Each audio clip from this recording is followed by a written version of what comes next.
ऐसे ही शरीर की ही तरीके का है, इसी आकार का है, बस उसके भीतर में है। इसको बोला गया है मनोमय कोश।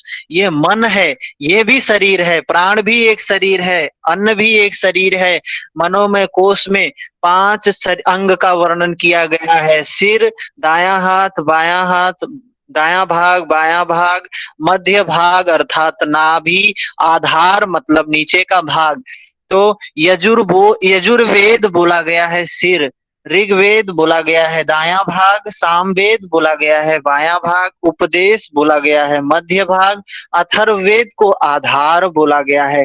तो हमारे इस शरीर का ये मनोमय जो कोश है, यजुर्वेद, ऋग्वेद, सामवेद, उपदेश, अथर्ववेद, इनका जो बताया गया कि यजुर्वेद सिर है, ऋग्वेद दायां हाथ, दायां भाग, सामवेद बायां भाग, उपदेश मध्य भाग, अथर्ववेद आधार।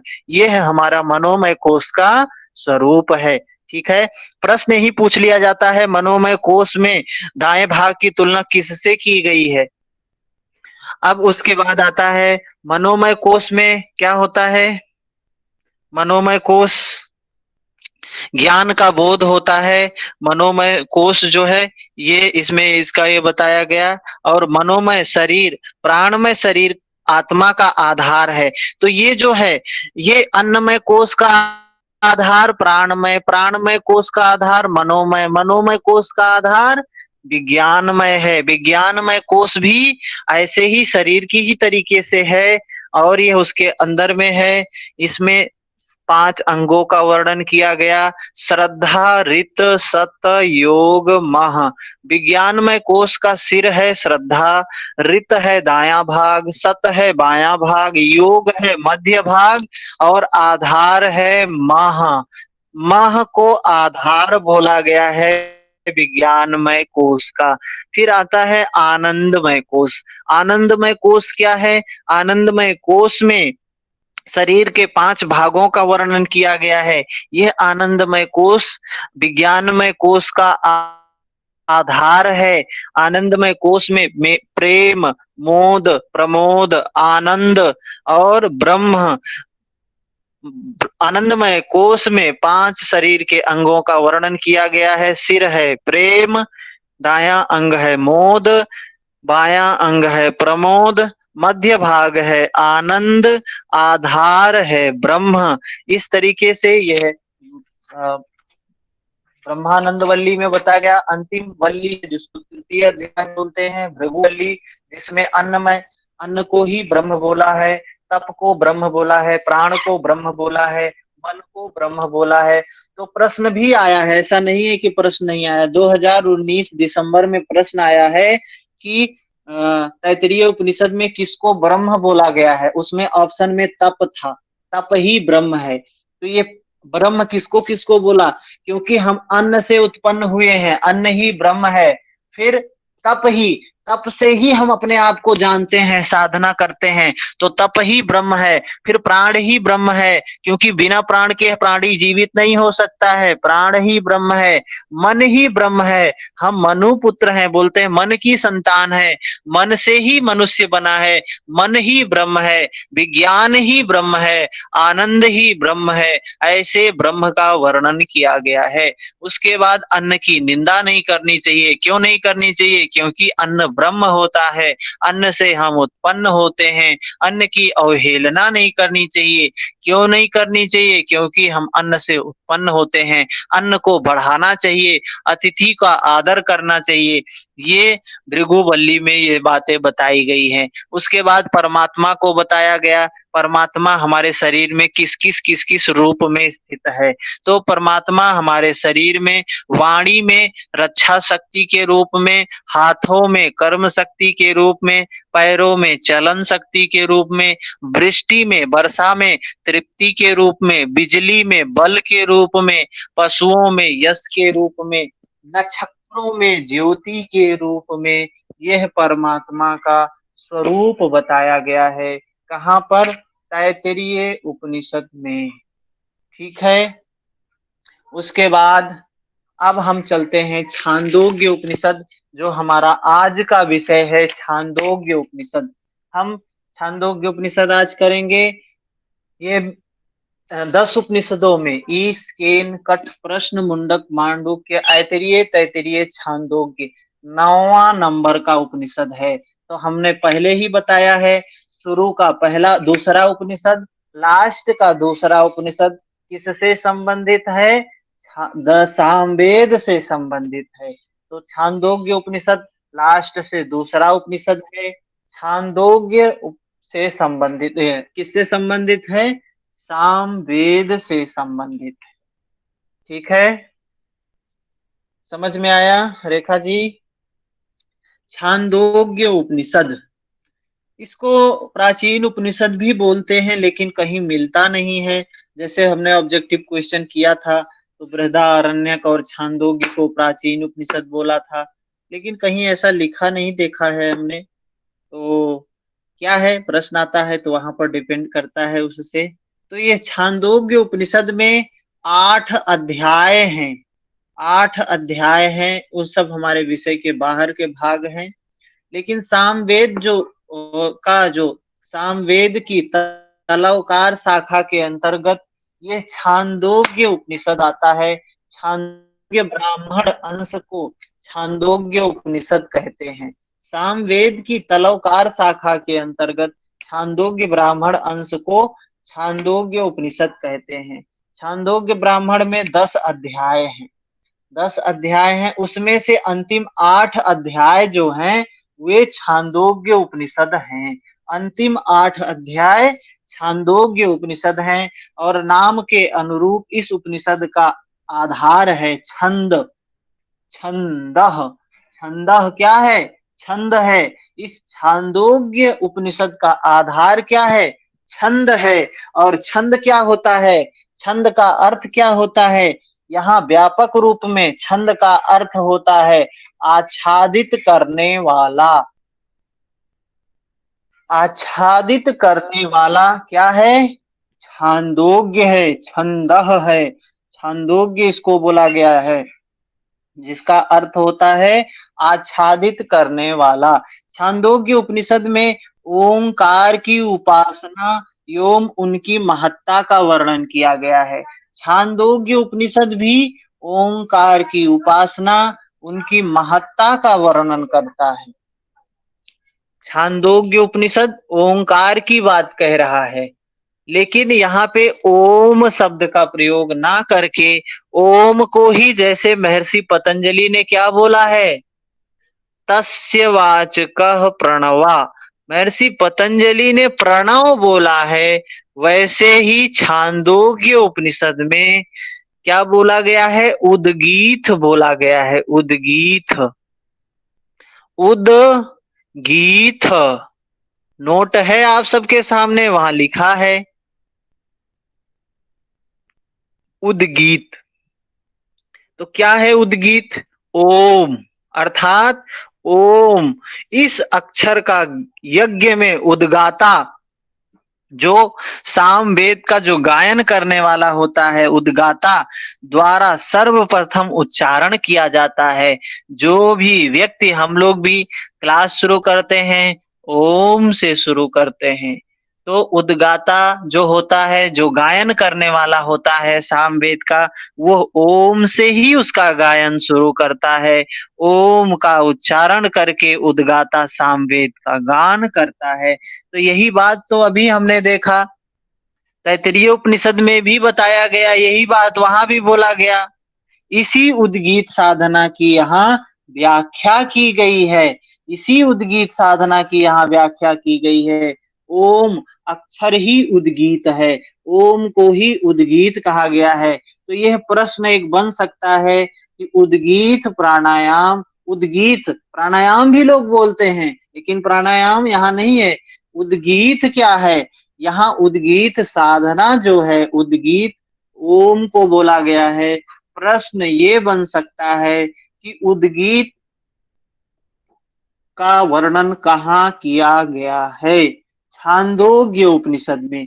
यह पर ब्रह्म परमात्मा का आश्रय है। महर्षि पतंजलि भी बोल रहे हैं तस्य वाचकः प्रणवा, उसका वाचक है प्रणव, अर्थात ओम। महर्षि पतंजलि इसी का नाम है, ओम कहते हैं। परमात्मा के रूप में ओम की उपासना करनी चाहिए। परमात्मा ही ओम है, उद्गीत है, जो ओम स्वरूप में उद्गीत द्वारा परमात्मा की उपासना करनी चाहिए। क्योंकि यज्ञ में उद्गाता ओम अक्षर का सर्वप्रथम उच्चारण करता है। जब यज्ञ किया जाता है तो जो यज्ञ को करने वाला होता है वह उद्गाता ओम का ही उच्चारण सबसे पहले करता है। संपूर्ण प्राणियों का रस जो है, पहले ही सबको पीडीएफ मिला है। कोई ऐसा भी है जिसको पीडीएफ नहीं मिला है आज का?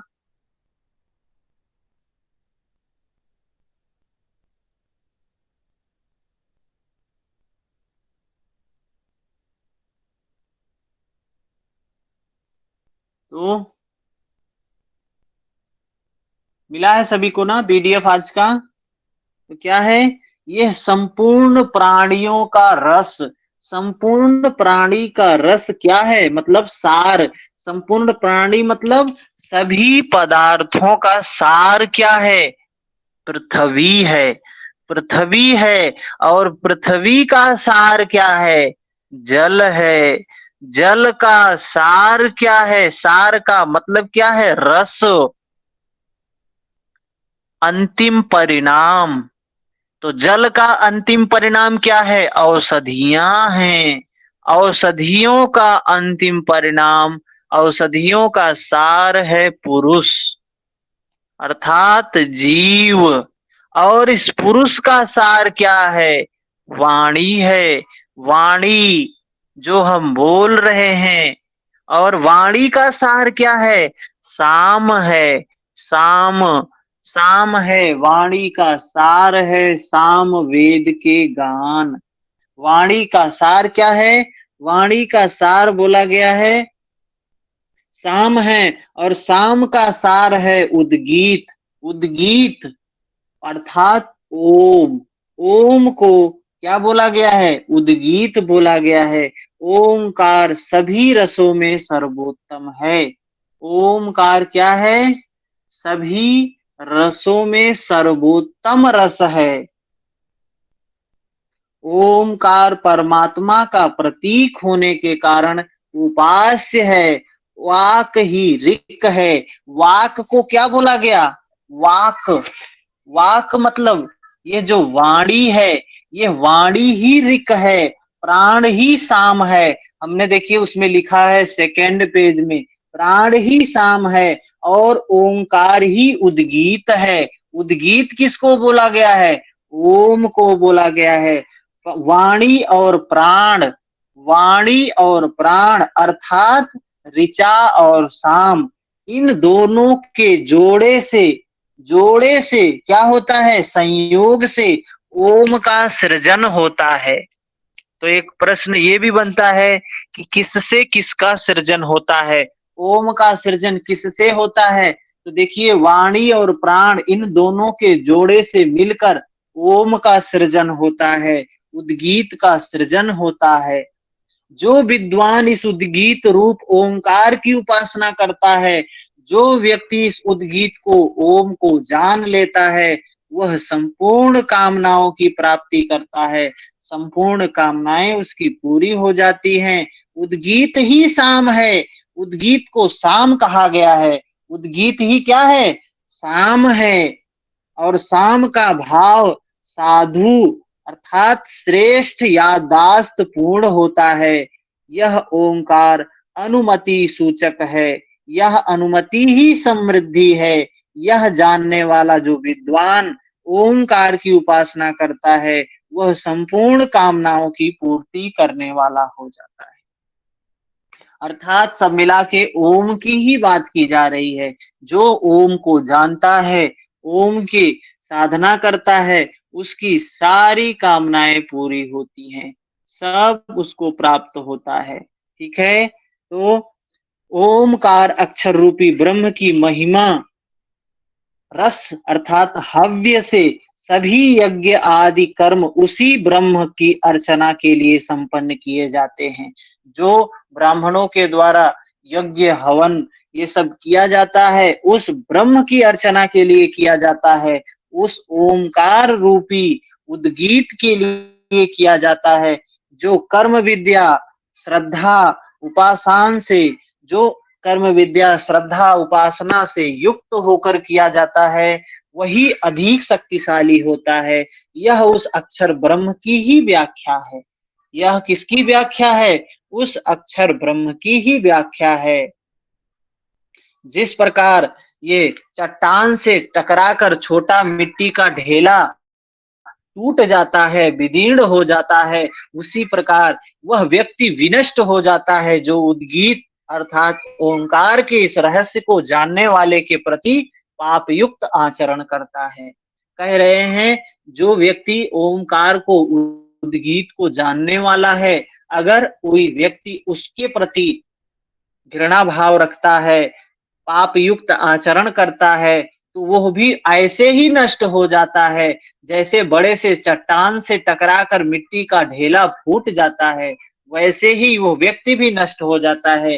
क्योंकि वह मुख्य प्राण का उपासक, क्योंकि वह क्या है? मुख्य प्राण अर्थात उद्गीत का उपासक है, ओम का उपासक अवेद्य चट्टान की तरह दृढ़ होता है। इसको सर्वप्रथम अंगीरा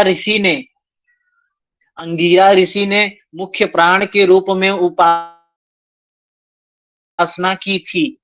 तो उपासना की थी, किसने की थी? सर्वप्रथम अंगीरा ऋषि ने किया था। पीछे एक बात आई थी, अंगीरा ऋषि, अंगी ऋषि, अंगीरस, अंगीरा, एक बात आई थी किसी उपनिषद में। कौन से उपनिषद में था वो? अंगी ऋषि अंगीरा की बात ये आई थी मुंडको उपनिषद में, जिसमें अंगीरा ऋषि जो हैं किसको ज्ञान देते हैं? सौनक ऋषि को देते हैं। महर्षि अंगीरा सौनक ऋषि को देते हैं। तो यहाँ क्या कह रहे हैं? कह रहे हैं अंगी ऋषि ने। अंगी ऋषि मतलब अंगी कौन है? जो अथर्वा के पुत्र थे। ये अंगीरा नहीं कह रहे, अंगीरा ऋषि। अंगीरा ऋषि कौन है? अंगीरा, अंगीरा है अथर्वा। ये जो जिन्होंने सौनक ऋषि को क्या दिया उपदेश, उनकी बात कह रहे हैं, अंगीरा की बात कह रहे हैं। क्या कह रहे हैं? अंगीरा ने मुख्य प्राण के रूप में ओंकार की उपासना की, अतः प्राण को अंगीरस भी कहते हैं। क्यों कहते हैं? इस ओम को, इस प्राण को अंगीरस भी बोलते हैं। क्यों बोलते हैं? क्योंकि अंगीरा ऋषि ने क्योंकि अंगीरा ऋषि ने मुख्य प्राण के रूप में ओंकार की ही उपासना की थी, अतः प्राण को अंगीरस भी कहा गया है। क्योंकि यह संपूर्ण अंगों का रस अथवा आधार है। क्योंकि यह संपूर्ण अंगों का रस है अथवा आधार है, यह अंगीरस इसको बोला। मुख्य तो क्या है ये? क्यों अंगीरस बोला? क्योंकि अंगीरा ऋषि ने इस पर साधना की थी, ओंकार के रूप में साधना की थी। तो ऐसे बहुत से ऋषियों ने ओंकार पर, उद्गीत पर साधना किया। बहुत से ऋषियों ने किया। बृहस्पति ने भी किया। बृहस्पति देव ने उस मुख्य प्राण के रूप में उद्गीत पर ओंकार की उपासना की, अतः इसी प्राण को बृहस्पति भी कहा जाता है। तो प्रश्न ये आ जा सकता है कि प्राण को अंगिरस, बृहस्पति, आयास्य, साम, उद्गीत ये सब कहाँ बोला गया है? तो छांदोग्य उपनिषद में। बृहस्पति क्यों बोला गया? क्योंकि वाक को बृहति कहते हैं। ये जो वाणी है इसको बृहति कहते हैं। उसके पति स्वामी होने के से प्राण को बृहस्पति कहते हैं। बृहति के स्वामी पति होने से इस प्राण को बृहस्पति भी कहा गया है। बृहस्पति का मतलब क्या है? बृहस्पति का मतलब है बृहति अर्थात वाक और पति अर्थात प्राण। तो वाक और प्राण, वाणी और प्राण दोनों के मिलने से क्या होता है? बृहति बनता है। बृहस्पति बोला इसको और उद्गीत बोला। इसके बाद आयास्य ऋषि ने भी इस पर साधना की। आयास्य ऋषि ने प्राण के रूप में उद्गीत की उपासना की, अतः इस प्राण को आयास्य भी बोलते हैं। प्राण को आयास्य भी बोलते हैं, क्योंकि यह प्राण आय आस्य अर्थात मुख से उत्पन्न हुआ है, मुख से निष्क्रमण होता है, मुख से बाहर निकलता है, इसलिए इसको आस्य भी कहा गया, आयास्य भी कहा गया। ठीक है। फिर इसके बाद दल्भ ऋषि एक हुए, तो कितने देखिए, अंगिरस ने किया, बृहस्पति ने किया, आयास्य ने किया, दल्भ ऋषि के पुत्र थे बक, बक नामक ऋषि ने भी प्राण के रूप में उद्गीत की उपासना की। उन्होंने ऋषियों की कामनाओं की पूर्ति के लिए उद्गान किया। ठीक है। फिर देवों के विषय में बताया गया है, देवों के विषय में बताया गया है, क्या कहा गया, आदि दैविक उपासना का वर्णन करते हैं। ये देव भी इसका उपासना किए। तप सूर्य, सूर्य ने किया तप, शील, आदित्य के रूप में उद्गीत की उपासना करनी चाहिए, सूर्य के रूप में उद्गीत की उपासना करनी चाहिए। यह उदित होकर मनुष्यों के लिए उद्गान अर्थात प्राणों का संचार करता है। आदित्य जो उद्गीत है, उदित होकर अज्ञान रूपी अंधकार को, सूर्य से जो उदित होकर ये उद्गीत है, जो ओंकार है, उससे उत्पन्न होने वाले भय का नाश करता है। जो इस प्रकार उद्गीत को जानता है, वह तमस और सर्वविध भय का नाश करने वाला हो जाता है। जिस प्रकार सूर्य उदय होता है, अंधकार समाप्त होता है, भय समाप्त होता है, ठीक उसी प्रकार उद्गीत की तप, शील, सूर्य के रूप में उपासना करने से मनुष्य जीवन के भय, अज्ञान, अंधकार समाप्त हो जाते हैं।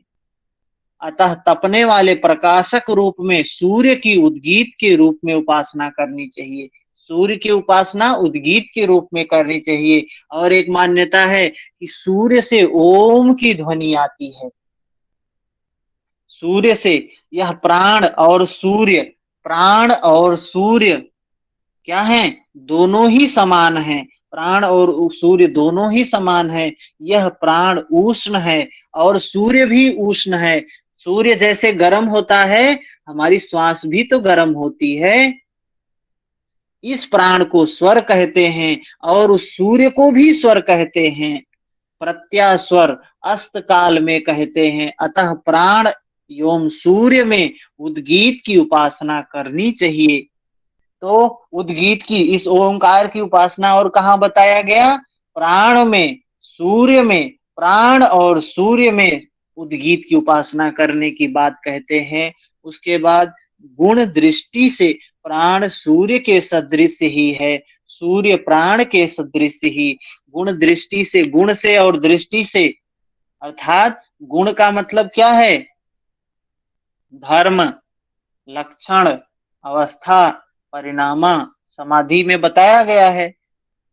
भूतेन्द्रियेषु धर्म लक्षणावस्था परिणाम, ये बता रहे हैं। गुण की दृष्टि से प्राण सूर्य दोनों क्या हैं, एक हैं, क्योंकि दोनों उष्ण हैं, दोनों ही स्वर हैं, ये बात बताया। सूर्य प्रतिदिन क्या होता है, उदय होता है, नष्ट उदय होता है और अस्त होता है, इस प्रकार प्रत्यास्तर भी कहते हैं। अतः तत्वतः अभेद होने के कारण प्राण और सूर्य से उद्गीत का उपासना करना चाहिए।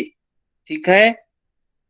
फिर उसके बाद उद्गीत प्रकार से व्यान रूप में उद्गीत की उपासना करें, बोल रहे हैं। दूसरे प्रकार से व्यान के रूप में, व्यान वायु कहाँ होती है, संपूर्ण शरीर में होती है। पुरुष जो नासिका द्वारा श्वास को बाहर निकालता है वह प्राण है, जो भीतर लेता है वह अपान है। हाँ, यहाँ आप देखिए महत्वपूर्ण विषय ये है कि जो हम श्वास लेते हैं उसको क्या बोला है, अपान। जो श्वास छोड़ते हैं उसको क्या बोला है, प्राण। प्राण की तुलना सूर्य से की गई है, नोट कर लें इसको। प्राण की तुलना आदित्य से, सूर्य से की गई है। प्राण भी गर्म होता है, सूर्य भी गर्म होता है। और प्राण कौन है, जो शरीर से बाहर निकलता है। अपान कौन है, जो हम शरीर में लेते हैं। तो प्राण और अपान की जो संधि है वही व्यान है। व्यान क्या बोला गया है, व्यान प्राण और अपान की संधि, प्राण और अपान की संधि व्यान है। ठीक है, प्राण और अपान की संधि व्यान है, इसको नोट कर लें। प्राण क्या है? पूरक है। प्राण रेचक है, रेचक। अपान क्या है? पूरक। ठीक है, तो प्राण और अपान की जो संधि है वही व्यान है, जो व्यान है वही वाक है, और व्यान को ही क्या बोला है?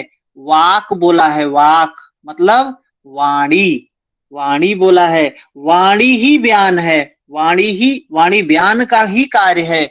वाणी जो है क्या है? व्यान का ही कार्य है, अर्थात व्यान का ही परिणाम है। वाणी व्यान से निष्पन्न होने वाली है, इसलिए पुरुष प्राण और अपान की क्रिया न करते हुए वाणी बोलता है। ठीक है, तो ये जो वाणी निकल रही है, किससे निकल रही है? व्यान वायु की वजह से निकल रही है। जो आप मेरा शब्द सुन रहे हैं, ये किसकी वजह से हो रहा है?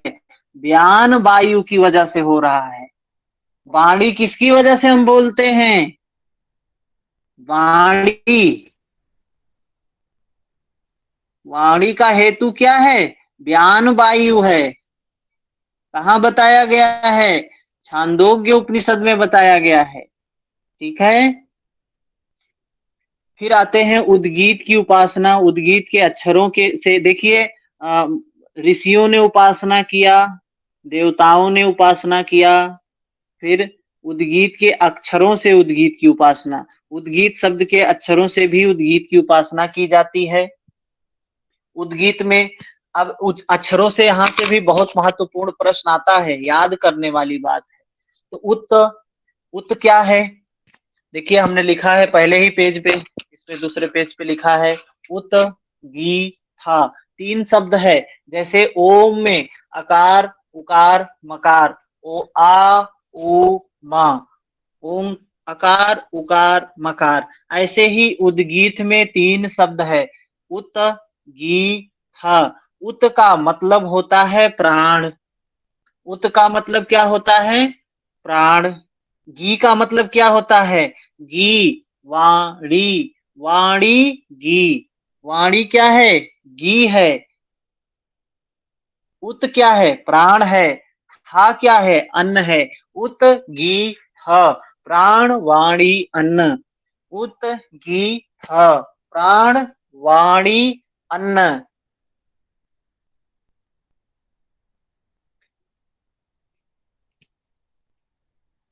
हाँ, ये जो पेज हमने पीडीएफ भेजा है, संपूर्ण प्राणी का रस, पृथ्वी जल औषधियां, पुरुष वाणी, ऋग्वेद के श्लोक, सामवेद के गान, उद्गीत, उसके बाद उसके नीचे वाला पेज है नहीं, उसमें लिखा है हमने। सबको मिला है कि किसी को नहीं मिला है जी? अभी तो नहीं मिला है गुरुजी। ये नहीं है मिला क्या है सर, इसमें? मिला है सर। मिला है सर। मिला है अभी तो कैसे? नहीं मिला। सेकंड ही पेज में है, सेकंड पेज में ऊपर ही है उद्गीत। जी। से लिखा है उत गीत। उत को प्राण बोला गया है, गी को वाणी बोला गया है, था को अन्न बोला गया है। ठीक है ना? उसके बाद क्या है? उत गीत, प्राण वाणी अन्न। उत का तो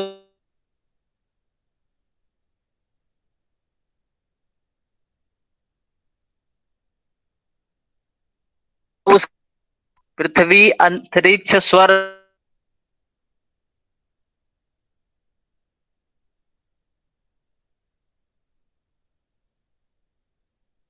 ठीक।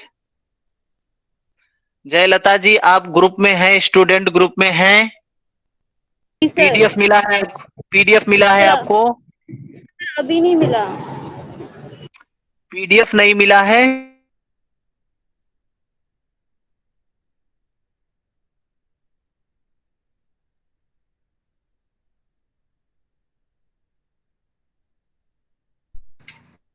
ओम गुरुजी हमको भी नहीं मिला है। मैसेज करिए मुझे व्हाट्सएप पर। जी।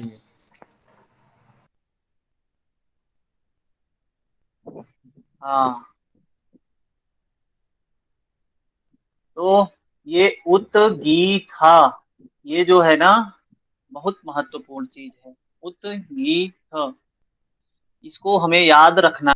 ये याद नहीं होगा तो मामला गड़बड़ हो जाएगा। ठीक है ना? मिला अभी सभी को? अभी पीडीएफ खोल लें।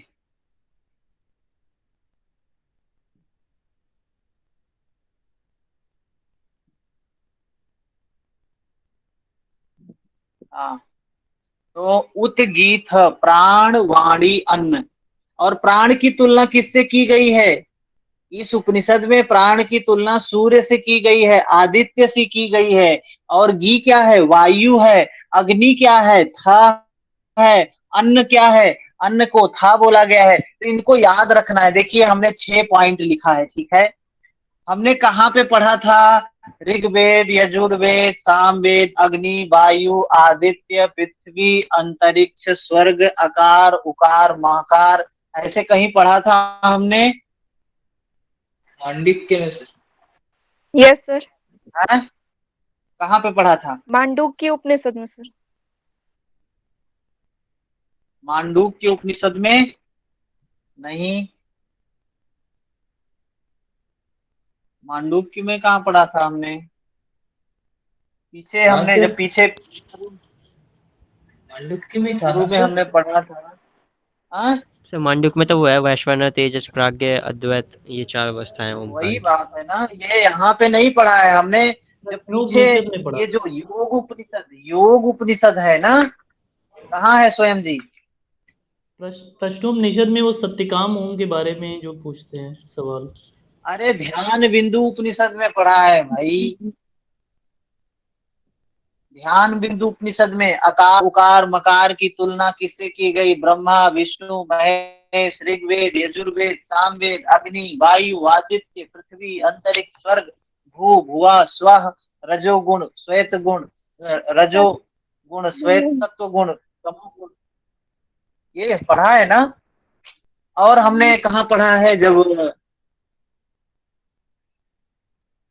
तो और हमने जब वो पढ़ रहे थे, ये वेद के बारे में पढ़ रहे थे, तो 4 वेद। वेद की ऋचाओं द्वारा की गई। हाँ, जब वेद के बारे में हमने पढ़ा था तो ऋग्वेद, यजुर्वेद, उकार की सामवेद, सोमलोक अथर्ववेद। अंतरिक्ष से तुलना की गई है, मकार की ब्रह्मलोक की प्राप्ति सामवेद से तुलना की हाँ गई है, हाँ, सत्यकाम द्वारा। तो ये फिर वहां पे ये भी पढ़ा था हमने कि ऋग्वेद का ऋषि अग्नि है। ऋग्वेद का ऋषि कौन था? अग्नि। यजुर्वेद का ऋषि वायु। सामवेद का ऋषि आदित्य, ये भी पढ़ा था हमने। तो ये सब चीजें तो हमने पीछे ही पढ़ा है। हाँ, पढ़ा है ना? तो जी सर इसमें जी। उद्गीत में, हाँ उद्गीत में क्या करना है? उद्गीत में गुरु क्या जी चीज भेज है? दिए हैं, भेज दीजिए। सरोजीत जी भेजे हाँ? हैं, कह रहे हैं गुरु जी अच्छा मैं भेज दीजिए पीडीएफ।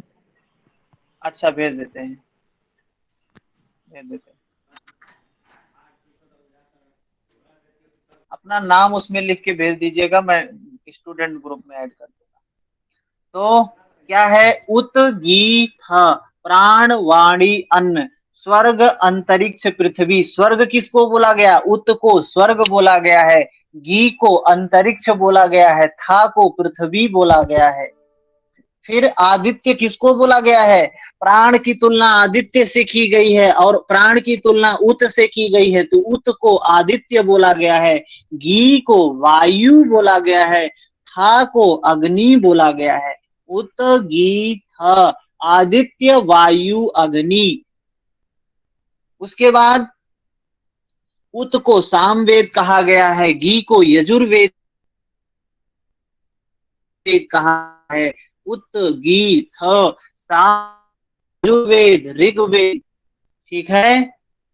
उसके बाद उद्गाता यज्ञ देवता, उद्गाता कौन है? साम वेद को जो गाने वाला होता है उसको उद्गाता बोलते हैं। यज्ञ क्या है?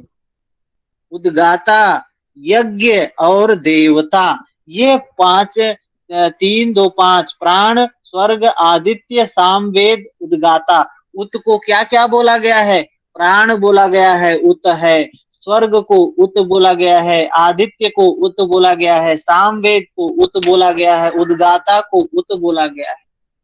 गी किसको बोला है? अंतरिक्ष गी है, वाणी गी है, वायु गी है, यजुर्वेद घी है, यज्ञ घी है। था किसको बोला गया है? अन्न को था बोला गया, पृथ्वी को था बोला गया, अग्नि को था बोला गया, ऋग्वेद था, देवता था। ये कुछ ऐसे चीजें हैं जो हमें याद करना होगा। कल भी हम इसको क्लास में करेंगे, आज ही इसको समाप्त नहीं करेंगे क्योंकि जरूरी है, बहुत जरूरी पॉइंट है और प्रश्न जरूर आता है, एक प्रश्न जरूर ही पूछ लेते हैं यहाँ से। तो यहाँ पे वाणी गी है, उत उत है प्राण, वाणी है गी और था है अन्न। वाणी को गी क्यों कहा गया? वाणी को गिरा भी कहते हैं, वाणी को गिरा भी कहते हैं, और था को अन्न कहा गया क्योंकि अन्न के आश्रय से ही संपूर्ण प्राणी स्थित हैं, जीवित हैं। प्राण ही उत है, सब लोग प्राण से ही उठते हैं, उत प्राण है और प्राण ही समानता स्पष्ट ही है। वाक ही घी है, वाणी ही घी है क्योंकि वाक को गिरा भी कहते हैं। अन्न क्या है? था है क्योंकि अन्न में ही यह सब स्थित है, अतः अन्न और था अक्षर की समानता है। अन्न और था को एक ही बोला गया है। ठीक है। उद्गीत अर्थात वाणी के माध्यम से अन्न की शक्ति रूप प्राणों को ऊपर उठाना। उद्गीत क्या है? वाणी के माध्यम से अन्न वाणी के माध्यम से अन्न अर्थात घी के माध्यम से था शक्ति रूप प्राणों को ऊपर उठाना, प्राण को ऊपर उठाना। वाणी के माध्यम से अन्न की शक्ति से प्राण को ऊपर उठाना, प्राण शक्ति को श्रेष्ठ शक्तिशाली बनाना ओंकार की शक्तिशाली साधना में से एक साधना है। उद्गीत उपासना है। उद्गीत उपासना क्या बोल रहे हैं? कह रहे हैं वाणी के माध्यम से अन्न की शक्तिशाली प्राणों को अन्न की शक्तिशाली शक्ति रूप अन्न की शक्ति रूप प्राणों को ऊपर उठाना, शक्तिशाली प्राणों को श्रेष्ठ एवं शक्तिशाली बनाना है। ओंकार की शक्तिशाली साधना में से एक साधना है उद्गीत उपासना। ठीक है, इतनी बात समझ में आई? उद्गीत। और इसमें धर्म के 3 स्कंध का वर्णन किया गया है। धर्म के 3 स्कंध के बारे में बताया गया है। धर्म के 3 स्कंध, उसके बाद जिसमें यज्ञ है, अध्ययन है, दान है, तप है, तितिक्षा। धर्म के 3 स्कंध कौन से हैं? यज्ञ, तप, तितिक्षा। फिर सांडिल्य विद्या का वर्णन इस उपनिषद में मिलता है।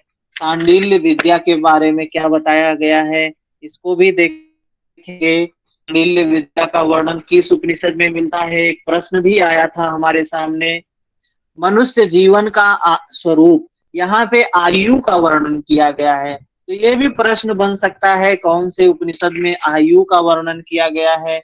तो ये है प्रातः सवन की आयु, मध्यान्ह सवन की आयु, तृतीय सवन की आयु। टोटल 116 वर्ष आयु बताई गई है, जिसमें 3 भाग में डिवाइड किया गया है, प्रातः, मध्यान्ह और तृतीय। प्रातः में 24 वर्ष तक, मध्यान्ह में 44 वर्ष तक और तृतीय में 24 दूनी 48 वर्ष तक। कुल आयु कितनी होती है? 116 वर्ष।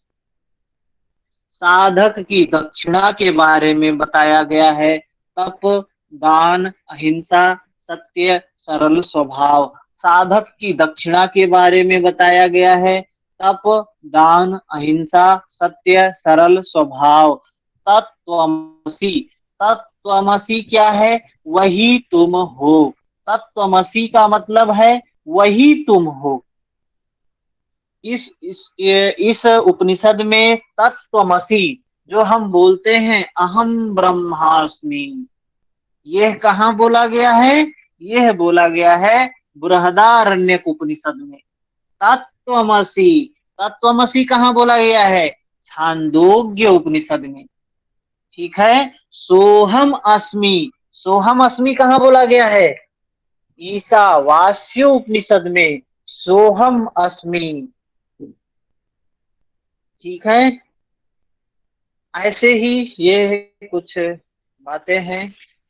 और इसमें राजा जनश्रुति के पौत्र एवं गाड़ीवान रैको ऋषि का उपाख्यान आता है।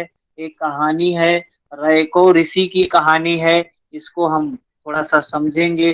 और सत्यकाम का नाम तो आपने सुना है।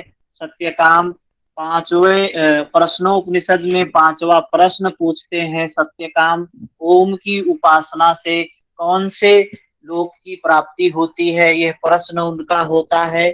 प्रश्नोपनिषद में पांचवा प्रश्न होता है। तो सत्यकाम और उनकी माँ है जबाली, उन दोनों के उपाख्यान का वर्णन मिलता है। सत्यकाम उपाख्यान, सत्यकाम जाबाली उपाख्यान कहाँ मिलता है?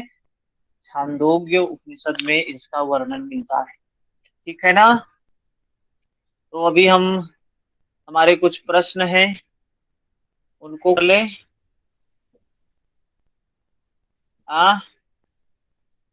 उन प्रश्नों को कर लें।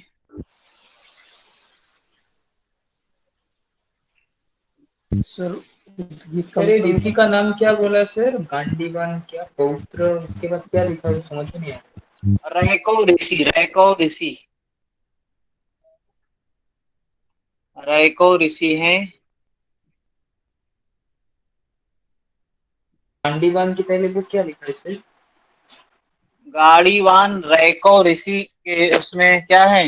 रैको ऋषि उनका नाम है। रैको ऋषि पहले हैं, राजा जनश्रुति के पौत्र हैं और एक गाड़ीवान है। ऋषि हैं, वो गाड़ी चलाते हैं, गाड़ीवान बैल की गाड़ी चलाते हैं। उनके बीच का कुछ संवाद है, कहानी है, रोचक कहानी है। कोशिश करेंगे कि कहानी ही सुना दें। अभी प्रश्न मिल गया है सभी को? प्रश्न मिल गया है तो प्रश्न को का आंसर हम डिस्कस कर लेते हैं।